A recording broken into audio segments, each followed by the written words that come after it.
something like Yes. that. Sir, you used fear factor, Yeah. which trumps respect. Yes. Sir, I want to clear the air before saying something. So you're Yes. so you were contemplating the respect in fear factor, sir. Is it correct? Or? Yes, exactly. Because I'm not contemplating. This is the psychological sketch of human beings. Because you know what, we respect people because sometimes the respect is somehow connected with the fear. You find it because if you're elder, if you know that there is a goo means, or you can think of a robber, a smuggler. You know him, and he's very much dangerous. And he expects it is to be happening at the public university because if they're a senior, I have to give salam to him. Because I don't want to give him salam actually. But not out of fear also, sir. Not out of fear, but sometimes you get Yeah, afraid. sure, it connects, but doesn't necessarily mean I have to fear in order to give salam. Exactly. You don't have to fear, but it comes in your mind. So this is what I want you to break. Break your fear and make sure that what you do, it comes, even if you hate me. Even if you hate me, it doesn't necessarily that you have to express your hatred towards me. But you know what? At least what we should do. If it's not love, then we can express the love, but we cannot express hatred directly to someone. But when we respect someone, it becomes very dangerous. I don't know why. It's a psychological feeling. All of us, even I have sometimes. So I'm not saying that I'm a superhuman being that it doesn't work with me. So sometimes I have the fear too. If someone comes with a gun and say that call me Borobhai. It happens. It really happens. And it comes, right? It comes and you have to call me Borobhai. And if you know the ragging policy, it happens in the even in some public university, even I think it happens in the public university. Or what is the private university? There's some ragging policy, right? And it's very dangerous. No one wants to dance wearing an underwear. But you have to do it, right? Why? Because they sit up with the guns or they will punish you, bully you. It's very, very, and if you find that even if you know that the murder that took place in Buet, right, abroad, why it happened? Because they disobeyed to do the thing. So sometimes, but it's true, Tilak, that we shouldn't be feared. Like, if I have something I should express, you know what? This is the reason I cannot respect you. I have that. But I wish that people are that much expressive. And trust me, then I would have rectified myself as well. Because people don't come and criticize you directly. People criticize you on your back. Life would be really simple if people come to you, and people say that, you know what, this is the problem you have, and I think it disturbs me really, so I'm not going to talk with you. I wish people say it, but people will say you on your back. This guy is disgusting. But sir, do you really want to hear it? Do you really? Sometimes I do. I really want it.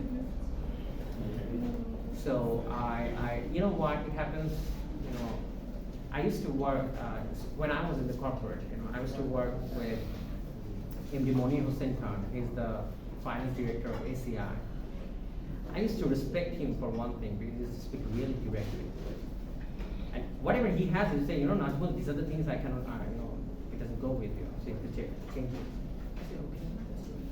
So I really found, and one of my favorite teachers, not one of my favorite teacher, Mashur Sharif Hussain, he used to do the same thing. And directly he'll say it.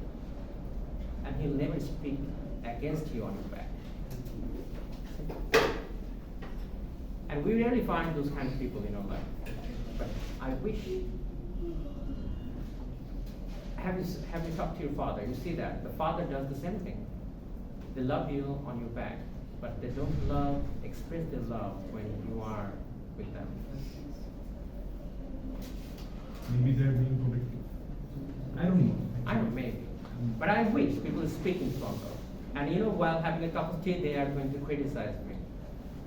You know what, these are things, the way you dress up, it doesn't fit you. The way you wear the glasses, it doesn't fit you. I wish people say that. The way you talk, it hurts. I wish people do that. And if you have this kind of friend, if any, it's a gem for you. It's a pearl. Or what do you say? Yes. Knight in shining armor. Huh? Nothing. I I wish that all of you must have. You know, I met those kind of people in my life, and that really helped me a lot. Speak. You know what will happen, but make sure that sometimes, you know, what do you think of me when I'm talking to you? So you feel like, you know, Sarah is speaking so directly to me, but you know, do you want me to speak on your back? Do you want me? Or do you want me to hold the grudge, the hatred for you? But rather, I'm going to express it. You know, these are the things I don't like. It's good. Then you get the opportunity just to rectify yourself, so that you can purify yourself, right? That's the thing. We all should have this quality. And if you get this kind of people, even if it's your boss, even if it's your teacher, then know that someone sees you at least. Someone looks at you. Someone criticizes you. Right? We need those kind of people in our life. We need criticism. We don't, you know, at the same time we need the appreciation, but we need much more criticism than appreciation. That's where it's get complicated, sir, because you want criticism And at the same time but appreciation. yeah, But criticism, you know, so that's why, you know, you should. because most of the sorry, Yeah. most of the time we get criticism, not only criticism but judge. Yeah. That's So true. that's where things get complicated. Okay, have I told you a story about the judgment? Like, let me tell you that. Okay, let me tell you one story. I tell it to every class, actually, the initial class. I think I missed it out for you. A boy and his father, have I told you that story? No, sir. Okay, a boy and his father, they were in a train, they were having a journey, and the boy suddenly looked outside, and he said, wow, the sky is blue, it looks beautiful. And then again, he looked at some trees, the train is moving so fast, and he said, wow, the trees are green. And then third time he looked at his father and said to his father, Father, you're my father. And his father said, yes, obviously I'm your father, no doubt. A lady from the backside, and she said, you know what, I think your son is disturbed. Take your son, you know, to a doctor. And the father replied, you know what, my son had an eye operation, and for the first time he is witnessing the universe. For the first time he's seeing me. He was blind. And then the father concludes the story telling, every life has a story to tell. A book shouldn't be judged by its cover. I wish. And people have a tendency, you know what? When you are judging yourself, you become a lawyer. And when you are judging another guy, you become a judge. Right? When I'm judging myself, then I said, you know, I'm the lawyer. You know, I did this because, you know, I had so many problems. But when I'm judging you, then I said, I'm the judge, and I'm going to judge you. That's the problem we have, really we have. But when I'm judging myself, I shouldn't be a lawyer. I should be what? A judge to myself. The tendency we need to change. And we have to change the society. And at first, it says by Rumi, Rifat, it says by Rumi, yesterday I was clever because I wanted to change the universe. But today I'm intelligent because I want to change myself.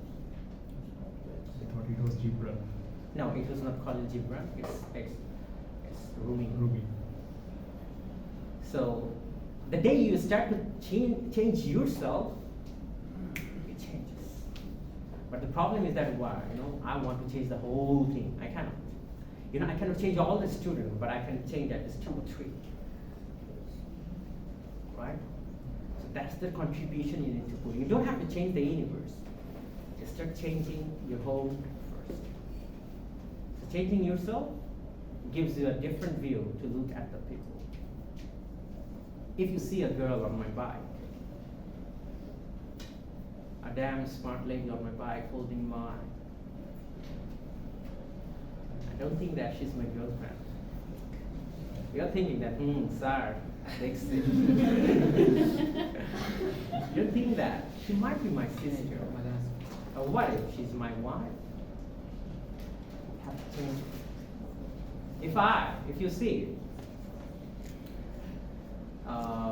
If you see a matchbox with me, don't think that I smoke might well use it in different purpose. If you see a knife in my bag, don't think that I'm a murderer or I do something evil. Might be some different case. But as a human being, you know what? We're so naughty, by the way. We always have naughty minds. And when you say that, it's for the adult, and you say, adult. But what does it mean, adult? Because that's your naughty thoughts that disturbs you. And now, how could you change your psychology actually, bringing out all the positivity from every negative thing? It's difficult, but it's not difficult to change yourself. We have to look with a different view, with a generous heart. And then we can have the peace of mind. If I look at everyone, like you can speak English, and now if I judge everyone that the standard of English is to like him, and my students, no, I'm aware. My students will fail, right? Because why? Because I'm setting a standard. But I have to judge to him according to his quality. I cannot judge him according to other good students' quality. Am I right? Because I have to understand. Because let me tell you another story. I have a lot of stories to tell, but I wish I could.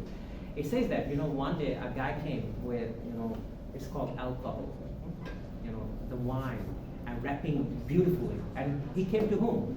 He came to Prophet. And he said, oh, the Prophet of Allah, this is for you. So this is not wine, sir. He gave it, and he said that, you know what, I gave it to you. And the Prophet of Allah, when he received the gift, because when you receive a gift, you cannot say, like, why did you bring it for me, right? I don't like it. Or you cannot say that, I don't drink that brand. So what he did actually, it's really interesting. He said that, very gently, he said that, don't you know that Allah has forbidden it? It's haram that we cannot drink alcohol. Don't you know that? So he took the gift back. Look, he didn't tell the guy that, it's punishable offense, I'm going to punish you. How dare you bring in wine to me, right? He didn't say that. Give, responsibility according to the knowledge the person has. If the person is capable of taking 10 kg load, you cannot give 20 kg load to him. So give, knowledge according thinking of the individual, that much he can take actually. You cannot give more to him. He doesn't even know that alcohol is haram. So how could you tell him that it's a punishable offense that you brought alcohol to the Prophet of Allah? Right? So this is the teachings we all should have. So when I'm judging you, I have to make sure that according to your level. I cannot judge you on the basis of my level. Then it will be a risk for me. Everywhere you go, you should maintain this.